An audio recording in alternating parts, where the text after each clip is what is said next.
3-4 സ്ഥലങ്ങളുണ്ടായിരുന്നു പ്ലാനിൽ. നെക്സ്റ്റ് ട്രിപ്പിനെ കുറിച്ച് plan ചെയ്തപ്പോഴേ Meghalaya suggest ചെയ്തത് മക്കളാണ്. മേഘാലയെക്കുറിച്ച് കൂടുതലൊന്നും അറിയില്ലായിരുന്നു. ക്രിസ്റ്റൽ ക്ലിയർ വാട്ടറും അതിലൂടെ തോണിയിലൂടെയുള്ള യാത്രയും അത്രയും ഞാൻ കണ്ടിട്ടില്ലായിരുന്നുള്ളൂ. ടിക്കറ്റും പാക്കേജും എല്ലാം 2 മാസം മുമ്പേ ബുക്ക് ചെയ്തിട്ടുണ്ടായിരുന്നു. ഇന്ത്യയിലെ ഏറ്റവും ദൂരം കൂടിയ ട്രെയിനാണ് വിവേക് എക്സ്പ്രസ്. വൃത്തിയുടെ കാര്യത്തിൽ അത്ര പോരാ എന്നാണ് പറയാറ്.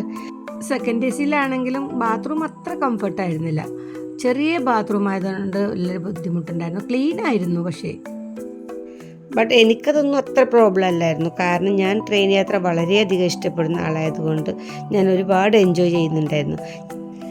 നല്ല വ്യൂവും ആസ്വദിച്ചുകൊണ്ട് നല്ല സോങ്ങും കേട്ടിട്ടുള്ള ഈ ട്രെയിൻ യാത്ര എന്നെ സംബന്ധിച്ചിടത്തോളം വളരെയധികം എൻജോയ് ചെയ്യാൻ പറ്റുന്നൊരു യാത്രയാണ്.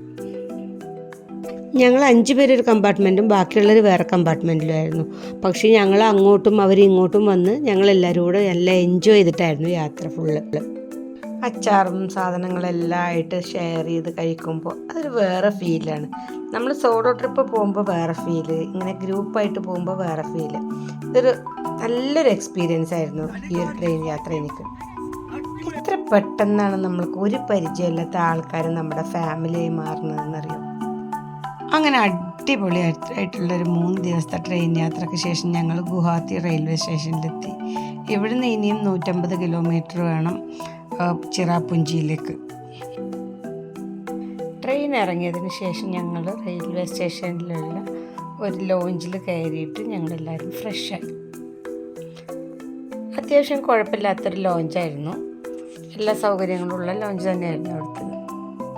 ഈ റെയിൽവേ സ്റ്റേഷനിൽ 2 ലോഞ്ച് ഉണ്ടായിരുന്നു. ഒന്ന് കുറച്ച് വലുതായിരുന്നു, ഇത് ചെറുതാണ്. ഫ്രഷ് ആയതിനു ശേഷം ഞങ്ങൾ കുറച്ച് സമയം റെസ്റ്റ് എടുത്ത് പിന്നെ നേരെ ഞങ്ങൾ ചിറാപുഞ്ചിയിലേക്ക് തിരിച്ചു. ഇവിടുന്ന് 150 കിലോമീറ്റർ ഉണ്ട് അങ്ങോട്ട്.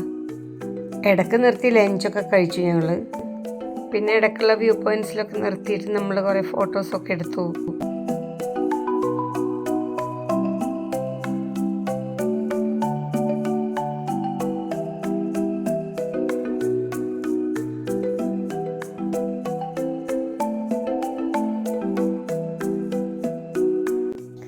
നൈറ്റായപ്പോൾ ഞങ്ങൾ ഷിലോങ്ങിൽ ഇറങ്ങിയിട്ട് ചെറുതായിട്ടുള്ള പർച്ചേസൊക്കെ ചെയ്ത് ഫുഡൊക്കെ കഴിച്ചു.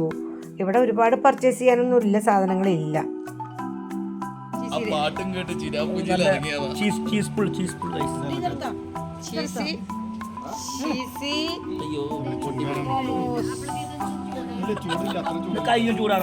അങ്ങനെ നൈറ്റ് ഞങ്ങൾ ചിറാപുഞ്ചിയിലെ റൂമിലെത്തി. എനിക്കും എൻ്റെ ഫ്രണ്ടിനുള്ള റൂമാണിത്.